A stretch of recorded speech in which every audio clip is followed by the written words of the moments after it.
Code of conduct, এটা তো self regulation, এটা পৃথিবীর সমস্ত বড় বড় পত্রিকা থাকে। আর কোড অফ কন্ডাক্ট যে দুইটা পত্রিকা আছে, এই দুইটা পত্রিকা থেকে একটা উদাহরণ দিই যেখানে কোড অফ কন্ডাক্ট আছে। ডেইলি স্টারে আপনার আজকের থেকে 13-14 বছর আগে একদম সমস্ত প্রমাণ দিয়ে দিব চাইলে, সেখানে ঢাকা ইউনিভার্সিটির একজন লেকচারার, যেহেতু আইন বিভাগের লেকচারার, একজন স্পষ্ট করে মনে আছে আমার, সে প্রচন্ড খালেদা জিয়ার নামে অনেক আজে বাজে কথা বললো, তারপর ছাত্র দল তার উপর খেপে গেল, তাকে রাখা যাবে না ইউনিভার্সিটি, তার বিরুদ্ধে মিছিল করলো। ডেইলি স্টার তাকে ন্যাশনাল হিরো বানাই দিল।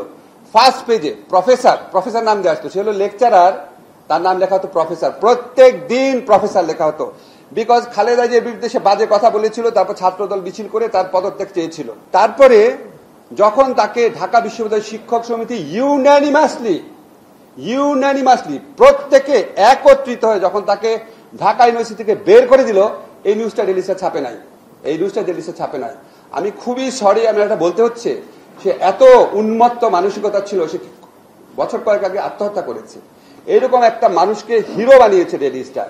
কিন্তু তাকে যখন ঢাকা ইউনিভার্সিটি ক্লাব থেকে বের করে দেওয়া হচ্ছে, ঢাকা ইউনিভার্সিটি ক্লাবের ইতিহাসে প্রথম ইউনানিমাসলি বের করে দেওয়া হচ্ছে, সেই নিউজটাই ডেইলি স্টার ছাপে নাই। জাতীয় বীর যে বানিয়ে ফেলেছিল, এটা হচ্ছে ডেইলি স্টার। একটা উদাহরণ দিলাম।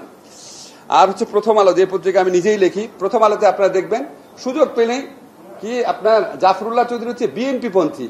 তা আমি সবসময় সৌরভে আসে বলতাম, ভাই জাফরুল্লাহ চৌধুরী যদি বিএনপি পন্থী, লেখা আছে একবার দুইবার হলো, আমি নিজের চোখে পড়েছি। জাফরুল্লাহ চৌধুরী যদি বিএনপি পন্থী হয়, তাহলে আনিসুজ্জামান আর জাফর ইকবাল ওনাদের নামের আগে আওয়ামী লীগ পন্থী কেন লেখেন না? কখনো লেখেন নাই। তো এরকম ইনবিল্ট এক ধরনের পার্সিয়ালিটি যদি থাকে, তখন আপনাদের প্রতি মানুষের রেসপেক্ট আসবে না, মনে হবে আপনারা তো একটা পার্টি জানো অংশ। সাংবাদিকতা অন্য জিনিস, একটা দলকে সাপোর্ট করা অন্য জিনিস, কিন্তু আপনি যখন অ্যাডজেক্টিভ ইউজ করেন তখন আপনারা অনেক সাবধান হতে হবে। যেমন আপনি ডেইলি স্টারের জিনিসটা মাহফুজ ভাইকে বললেন না, আমি আপনাকে দিব, দেখেন এটা একটা ক্লাসিক স্টোরি হতে পারে। ওনারা, আমার কথা হচ্ছে, ওনারা ভুল দুইটা জিনিস ছাপালো কেন? এক হচ্ছে লেকচারারকে প্রফেসর বানায় ফার্স্ট পেজে নিউজ করলো, তাকে যখন বের করে দেওয়া হয়েছে পুরো নিউজটা গায়েব করে দিল কেন?